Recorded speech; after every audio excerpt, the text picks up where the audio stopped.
ಈ ಬ್ಲಾಕ್ ಪುಟ್ಕೋಸಿ ಹಿಡ್ಕೊಂಡು ಈ ಮಿಡ್ರುಗುಟ್ಟಿದ ವ್ಯವಸ್ಥೆ ಹಿಡ್ಕೊಂಡು ಬಂದಿರೋರೆಲ್ಲ ಜನ ನಾಯಕರುಗಳು. ಏನ್ ಕತ್ತೆ ಕಾಯಕ್ ವಿಧಾನಸೌಧಕ್ಕೆ ಹೋಗಿದ್ದೀರಾ ನೀವು ಕುತ್ಕೊಳಕ್ಕೆ? ಏನ್ ಮಾಡ್ಕೊಂತಿದ್ದೀರಾ? ನಾವು ಗುಲಾಮ್ರುಗಳ ಪ್ರಜಾಪ್ರಭುತ್ವ, ಪ್ರಜೆಗಳು ಕೇಳ್ತಾ ಇದೀವಿ ನಾವು. ಮಿಸ್ಟರ್ ಮಂತ್ರಿಗಳೇ, ಪ್ರಜೆಗಳಿಂದ ಪ್ರಜೆಗಳಿಗಾಗಿ ಪ್ರಜೆಗಳಿಗೋಸ್ಕರ ಅಲ್ಲ, ತಲೆ ಹಿಡಕರಿಂದ ತಲೆ ಹಿಡಕರಿಗಾಗಿ ತಲೆ ಹಿಡಕರಿಗೋಸ್ಕರ ಪ್ರಭುತ್ವ ಇದು. ನಮ್ ದೇಶ ರೀ, ನಾವು ಕಟ್ಟಿರೋ ದೇಶ ಇದು. ಇವ್ರು ಫಸ್ಟ್ ಬ್ಲಾಕ್ ಪುಟ್ಕೋಸಿಯಲ್ಲಿ ಇಟ್ಬಿಟ್ಟಿದಾರಲ್ಲ ಪ್ರಜಾಪ್ರಭುತ್ವನ, ಅವನು ಬ್ಲಾಕ್ ಪುಟ್ಕೋಸಿ ಹೊಡಿತಾನೆ. ಅವ್ನು ಬಂದನೆಲ್ಲ DNA ರಿಪೋರ್ಟ್ ಇದಾನೆ ಕೊಡೋದು. ನೀನ್ ಅಪ್ಪಿಡ್ದೀಯಾ? ಇಲ್ಲ, ಮಿಡ್ರುಗುಡಿದೀಯಾ? ನಿಮ್ಮ ಥರ್ಡ್ ಕ್ಲಾಸ್ ರಾಜಕೀಯ ವ್ಯವಸ್ಥೆ, ಈ ವ್ಯವಸ್ಥೆನ ಆ ಲೆವೆಲ್ ತಗೊಂಬಂತ ಸಿಕ್ಕಿದೆ. ಮಿಸ್ಟರ್ DK ಶಿವಕುಮಾರ್ ಅಂತ ಮಂತ್ರಿಗಳು ಬಂದ್ರಲ್ಲ, ಇವ್ರು ಯಾರು ಕೂಡ ಸಮಾಜವನ್ನು ಉದ್ಧಾರ ಮಾಡುವಂತ ಮಂತ್ರಿಗಳಲ್ಲ. ಸಮಾಜವನ್ನ ತಮ್ಮ ತೇವಲು ತೀಟಿಗೆ ಉಪಯೋಗಿಸ್ಕೊಂಡು ಅದರ ಎಣಗಳ ಮೇಲೆ ತಮ್ಮ ಆ ಪಾರಪತ್ಯವನ್ನ ಸ್ಥಾಪಿರುವಂತ ತಲೆ ಹಿಡುಕರುಗಳು ಇವರು.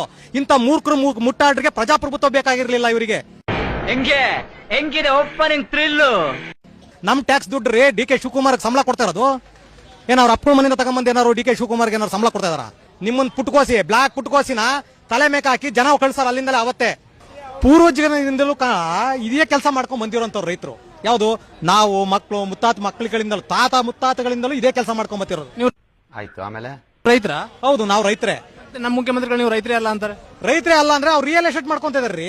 ಇದು ಇವತ್ತು ರಿಯಲ್ ಎಸ್ಟೇಟ್ ಮಾಡಕ್ ಬಂದಿರೋದು, ಅಭಿವೃದ್ಧಿ ಮಾಡಕ್ಕಲ್ಲ. ಇವು ಟೌನ್ಶಿಪ್ ಮಾಡ್ತಾ ಇರೋಂಥದ್ದು, ಇದು ಮಾಡ್ತಾ ಇರೋದು, ಈಗ KEDB ವಶ ಪಡ್ಕೊಂತ ಇರೋದು ಅಭಿವೃದ್ಧಿಗೋಸ್ಕರ.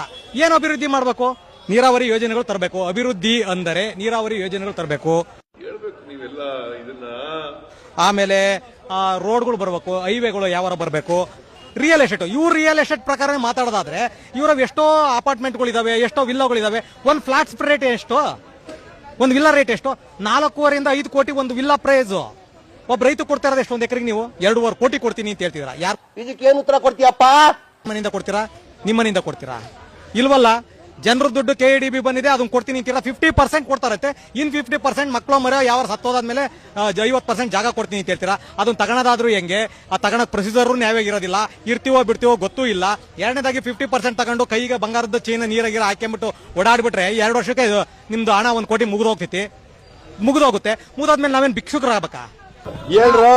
ಇವತ್ತು ನೋಡಿ, ಸಿಂಪಲ್ ಲಾಜಿಕ್. ಇದು ಬೆಂಗಳೂರಿಂದ ಹತ್ರ ಇರುವಂತ ಜಾಗ, ಬಹಳ ನಿಯರೆಸ್ಟ್ ಇರುವಂತ ಜಾಗ. ದಿನನಿತ್ಯ ಏನ್ ಬೆಳೀತೋ ಗೊತ್ತಿಲ್ಲ, ಭೂಮಿ ರೇಟ್ ಬೆಳೀತಾ ಇದೆ. ಇವತ್ತು MNC ಕಂಪನಿಗಳೆಲ್ಲ ಬಿದ್ದೋಗ್ತಾ ಇದಾವೆ. ಇವತ್ತು 4 ಲಕ್ಷಕ್ಕೂ ಅಧಿಕ ಉದ್ಯೋಗಗಳು ಹೊರಗೆ ಬಂದ್ಬಿಟ್ಟಿದಾವೆ, ನಮಗೆ ಕಣ್ಣಿಗೆ ಕಾಣಂಗೆ. ಇನ್ನು ಒಳಗೆ ಎಷ್ಟು ಹೋಗಿದಾವೋ ಗೊತ್ತಿಲ್ಲ. ಆದ್ರೆ ಬಿಕಾರಿ ಆಗಿರೋರು ಈ ಕಂಪನಿಯಲ್ಲಿ ಕೆಲಸ ಮಾಡುವಂತ ಬಿಕಾರಿ ಆಗಿದ್ದಾರೆ, ರೈತರ ಬಿಕಾರಿ ಆಗಿಲ್ಲ. ಇವತ್ತು ಭಾರತದ GDP ಉತ್ತುಂಗತಕ್ಕೆ ಹೋಗಿರೋದು ಯಾರಿಂದ ಗೊತ್ತಾ? ರೈತರು ಕೆಲಸ ಮಾಡ್ಕೊಂಡು ಇರೋದ್ರಿಂದ ಹೋಗಿರೋದು. ಅದೇನ್ ಮಾತಂತ ಹೇಳಿದ್ರಿ ಸರ್ ನೀವು? Really hats off sir, hats off. ಈ MNC ಕಂಪನಿಗಳಿಂದ GDP ಬೆಳವಣಿಗೆ ಆಗಿಲ್ಲ. ಇದನ್ನು ಅರ್ಥ ಮಾಡ್ಕೋಬೇಕು ನಮ್ಮ ರೈತರು. ಸ್ವಾವಲಂಬಿಗಳಾಗಿ